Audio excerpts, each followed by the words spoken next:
Reports Prince William and Kate asked Harry and Meghan to bring their children to visit, but find out who declined on this week's Heirs and Spares.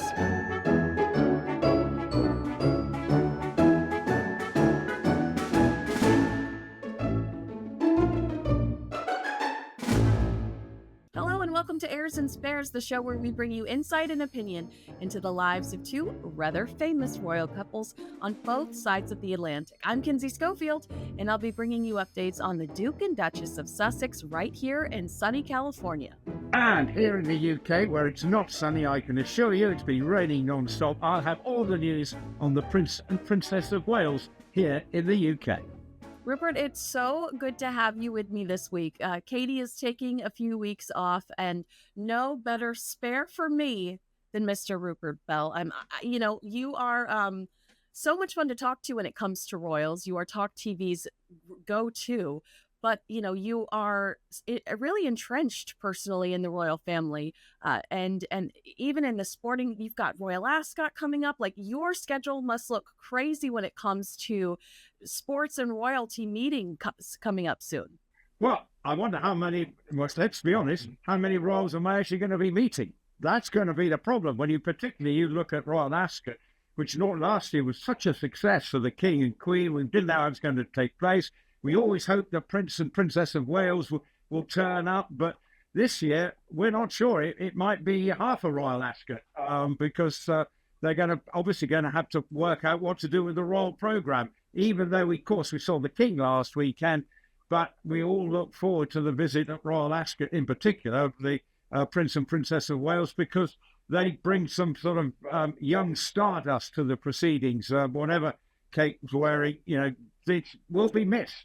So at the moment, my sporting calendar may be just me and one or two royals rather than a whole gaggle of them. That's true. But you know what? I bet we can count on the Princess Royal, and she is a hoot. So, I look forward to seeing who shows up. Let's start with reports from the Daily Mail this week. According to royal author Tom Quinn, the Prince and Princess of Wales have reached out to Harry and Meghan and urged them to bring their children. Now, they specifically say Prince Archie and Princess Elizabeth to the UK to visit. However, it is believed that Meghan has put her foot down and refused.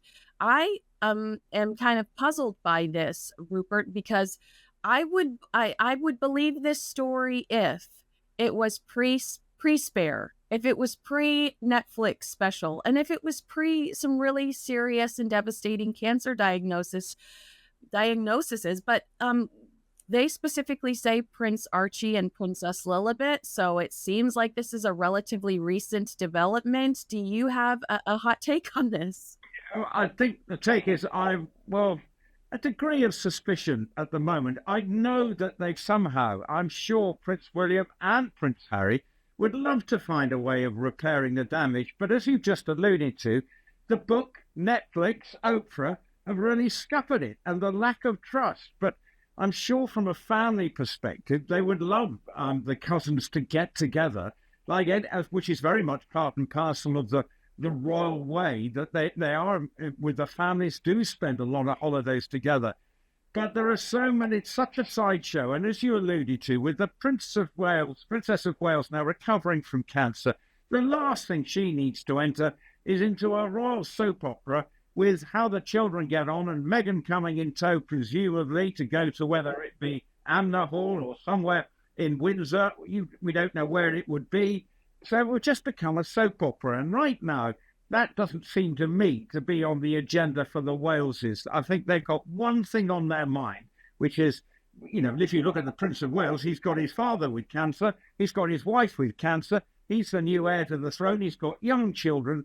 I mean, he's got enough on his plate as well, just sort of dealing with it from his own perspective. That other sideshow of the bringing in the Sussexes would just, I think, not be a good thing. So I'm Tom Quinn, much respected royal correspondent, but at the same time, I think we have to, maybe they did offer it, but Meghan, I can see, couldn't determine it on her terms. And she does, as we've always seen, and Kinsey, wants to do things on her terms.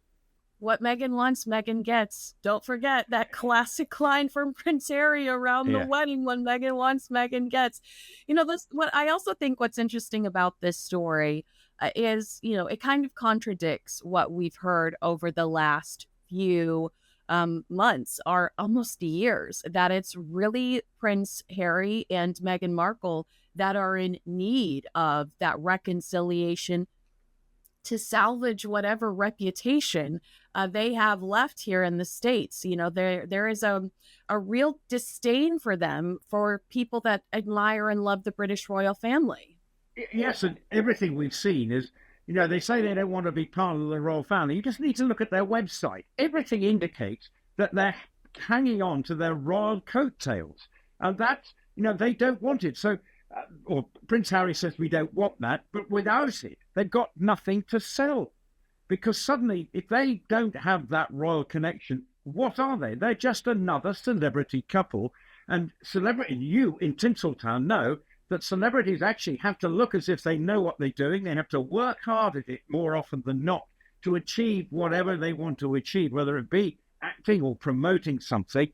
To just say, well, I'm the Duchess of Sussex or I'm the Duke of Sussex, well, then I'm all right. Then you can support me.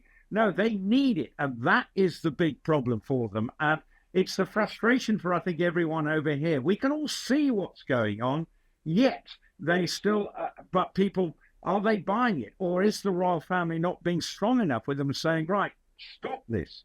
But the king, I think, is in a difficult position.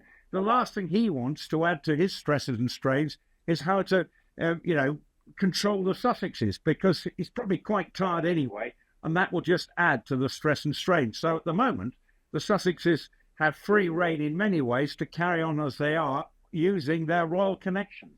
Oh, I agree with you. And while this is a lovely thought, an idea of a reconciliation, it also completely contradicts all of the reports we heard about Prince Harry finding out along with us on television, receiving that generic news alert on his phone, or being interrupted during a sporting event on TV to learn that the Princess of Wales had cancer.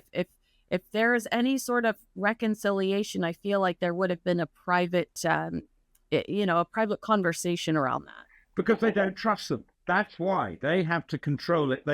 And the Prince and Princess of Wales, and quite rightly, they want to control the narrative on that. And they don't need someone in California being tipped off by the Sussexes, and next minute it is all over ahead of the game.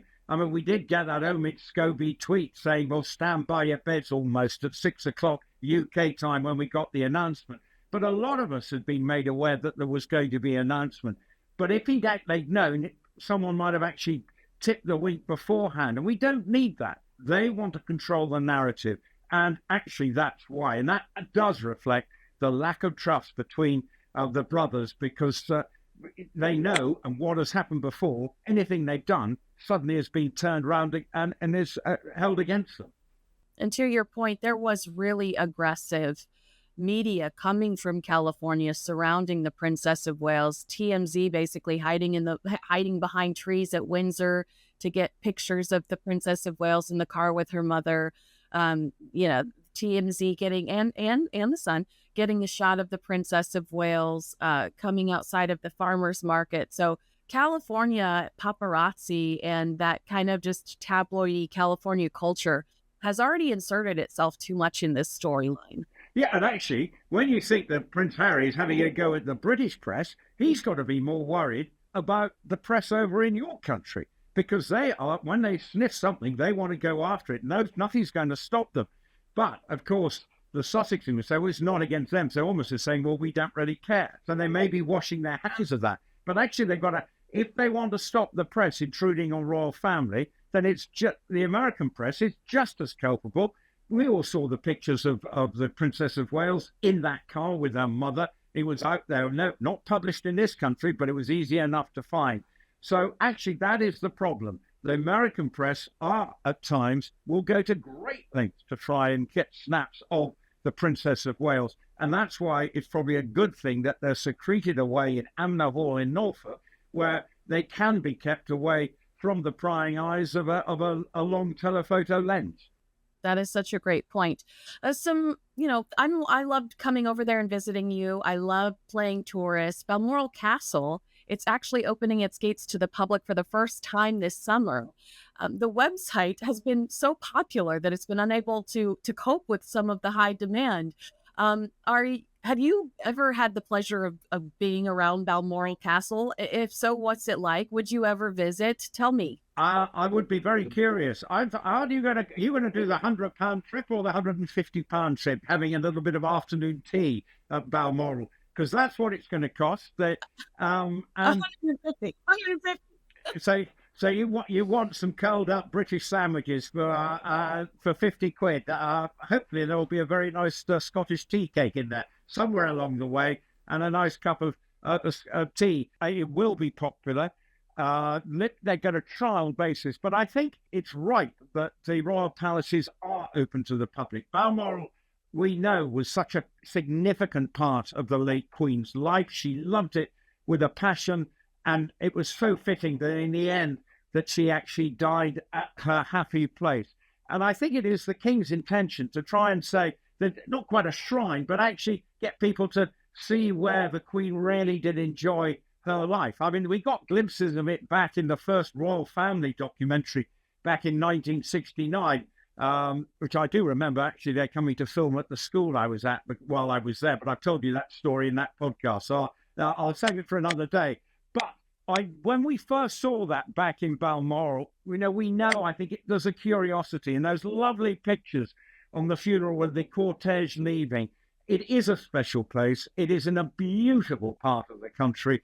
So I think, limited, as you say, I'm sure they've already got their house sold out signs on those trips, because a lot of people, whether it be from overseas or even people who live in Scotland who haven't had the chance to go and see it firsthand, 100 quid seems pretty good value for me to go and see a real slice of British history and something that was the heart of our longest ever serving monarch. I agree. And to have access to the King and Queen's rooms. And I feel like sometimes when you go on these tours, they're like, here's a beautiful stateroom that one time an American president stood in. And I'm like, I need the nitty gritty. Give me the good stuff. And they're actually giving you access to all of this really rich, beautiful history. So I'm with you. I say we plan a group trip. I'll let you drive though, since I'm not used to driving on that side of the road. And the roads are pretty narrow up in Scotland. You need plenty of time, but I do think it's good that we're going to see. Remember that iconic last photograph of the Queen just a couple of days before she died, meeting while she was the longest ever serving monarch, meeting our probably shortest ever serving prime minister, Liz Truss. So there's been but interesting, but that was such a iconic moment in a way that it symbolized the resilience of the Queen, and that room will resonate with a lot of people if it's kept as it was. There's lots of these things so people can go, oh, look at that, and other rooms. People go around Buckingham Palace and you see the state rooms or the other things. People do actually appreciate seeing a bit of British history, and it is absolutely the right that the royal family are opening the doors, albeit in limited circumstances, to the public, not only whether it be British or whether it be overseas visitors. All right, so I want to jump back over here to the United States, if you wouldn't mind, to discuss Harry and Meghan and some of their upcoming plans. We spoke a little bit about them a few minutes ago, but we got some things on the agenda, and we recently saw Meghan Markle this week. But I didn't even think about this as we were reporting Prince Harry's upcoming appearance at the 10th anniversary service at St. Paul's Cathedral for the Invictus Games. We were talking about it. I mean, the conversation was, will we see Meghan? Will Meghan attend with Prince Harry?